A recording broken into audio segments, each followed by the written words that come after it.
May 22, 2025. After more than 3 decades of legal battles, controversy, and a last-minute reprieve in 2022 that drew national attention, Oscar Franklin Smith was finally led into the execution chamber. At 10 a.m., inside Tennessee's Riverbend Maximum Security Institution, the first man to be executed under the state's newly revised lethal injection protocol received a single fatal dose of Pentobarbital. Smith's execution was quiet, clinical, procedural. But behind that silence is a case soaked in brutality. A murder scene so graphic, so horrific, that seasoned investigators still describe it as one of the bloodiest they had ever witnessed. A mother, her 2 teenage sons, slaughtered, and at the center of it all, Oscar Franklin Smith, the estranged husband, the stepfather, the man authorities said had every reason to want them dead. Smith always claimed he was innocent. For over 30 years, he insisted the system got it wrong. But did they? Was Oscar Franklin Smith a cold-blooded killer, or a man caught in the crushing gears of a justice system in desperate need of someone to blame? This is the haunting case of Oscar Franklin Smith. His crime, the investigation, his life on death row, and the chilling final moments of a man who took his last breath claiming he was not the killer. Oscar Franklin Smith was born in 1950 in Tennessee, part of a working-class family. A machinist by trade, Smith's life appeared largely unremarkable to those around him. But the late 1980s marked a dark turning point. His marriage to Judith Roberg Smith was on the rocks. She had 2 sons, Chad and Jason Burnett, from a previous relationship. By many accounts, the family dynamic had turned sour. There were arguments, tension, and increasing fear in the household. By the summer of 1989, Judith had filed for divorce. She told co-workers she feared for her life. And just weeks before the murders, she confided in friends about escalating threats. Oscar didn't take the separation well. Witnesses later said his temper had worsened. Judith's friends claimed she was terrified. Prosecutors would eventually allege that Smith had taken out life insurance policies on Judith and both boys, policies that totaled tens of thousands of dollars. For them, the motive was clear: rage, control, and money. October 1st, 1989. Nashville police respond to a harrowing 911 call placed from 324 Ludi Street. The call was short, panicked, barely intelligible. A boy's voice, frantic, desperate. "Frank, no. God, help me." Then silence. What officers discovered inside that modest East Nashville home was a scene straight from a nightmare. Judith Roberg Smith, 35 years old, was found with gunshot wounds to the neck and multiple stab wounds. Her 16-year-old son, Chad, had been shot in the eye, chest, and torso. 13-year-old Jason was stabbed in the neck and abdomen. There were signs of a violent struggle in nearly every room. Blood was everywhere. An awl, a pointed handheld tool used for puncturing, was recovered at the scene. The gun and the knife used in the murders were never found. But there was one chilling clue left behind: a bloody palm print on a bedsheet near Judith's body. A print that, crucially, was missing 2 fingers.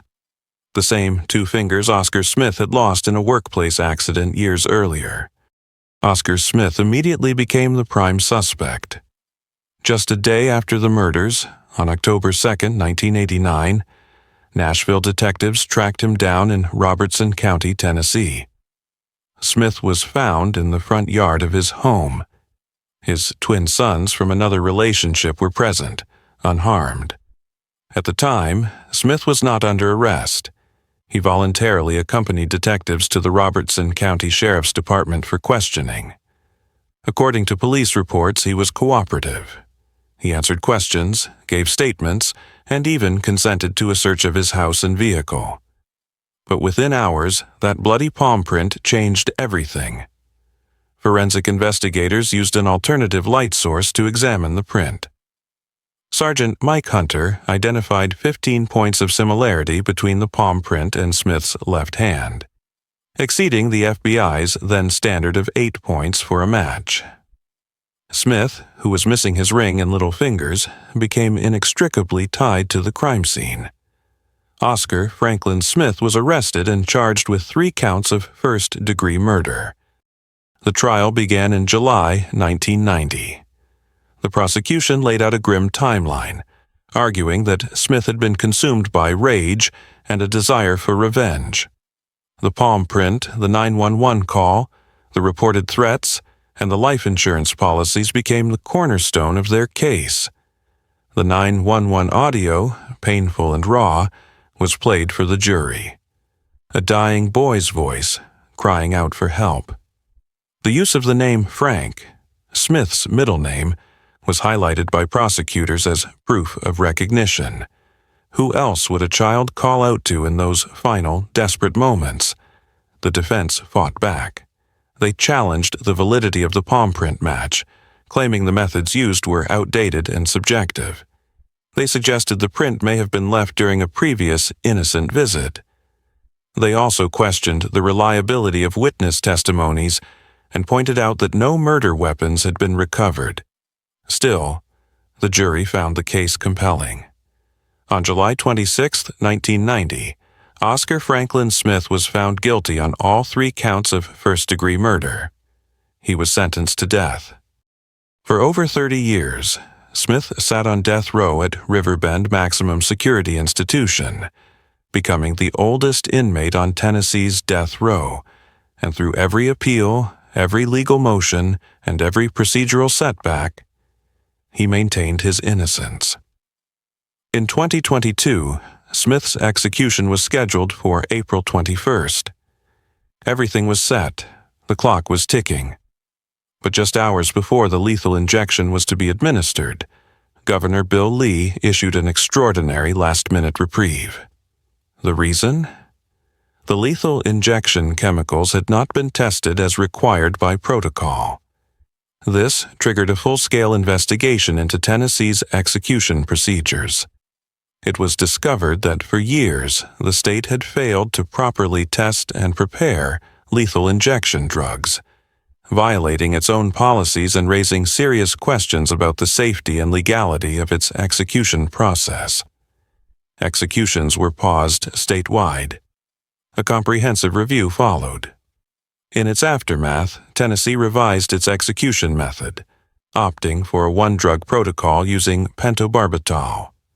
Oscar Smith and other inmates filed lawsuits, claiming the new method could cause unnecessary suffering, violating the Eighth Amendment's protections against cruel and unusual punishment. Those lawsuits failed. In the meantime, new evidence had emerged. A DNA analysis, conducted using technology unavailable at the time of Smith's trial, found genetic material from an unknown individual on one of the weapons recovered at the scene.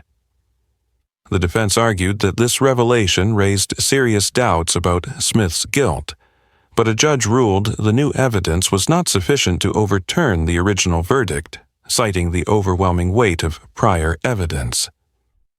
And so, the clock began ticking again. May 22, 2025. Oscar Franklin Smith awoke to his final sunrise. At 10 a.m. Central Time, he was escorted into the execution chamber. Witnesses described the scene as somber. Smith appeared calm, resigned. His final meal, 2 hot dogs, a side of tater tots, an apple, and a serving of vanilla ice cream.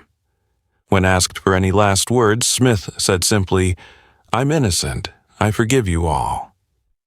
Then, the fatal dose of Pentobarbital was administered. Within minutes, Oscar Franklin Smith was pronounced dead. For the families of Judith, Chad, and Jason, this marked the end of a decades-long wait for justice. A grim chapter finally closed. But for others, the questions remain. Did the system execute a guilty man? Or did it extinguish a life based on flawed forensic methods and circumstantial evidence? Oscar Franklin Smith's name is now part of a long and painful history, one that forces us to confront the darkest questions about justice, punishment, and the fallibility of human systems. Was justice truly served? Or was this simply closure? If this story compelled you, please take a moment to like this video. It really helps the channel grow. What do you think about the Oscar Franklin Smith case? Was he truly guilty, or did the state carry out an irreversible act on questionable evidence? Let us know your thoughts in the comments below. Don't forget to subscribe and turn on the notification bell so you never miss a deep dive into the world's most haunting true crime stories. This is Mr. Crime Case Files, where the facts cut deeper than fiction.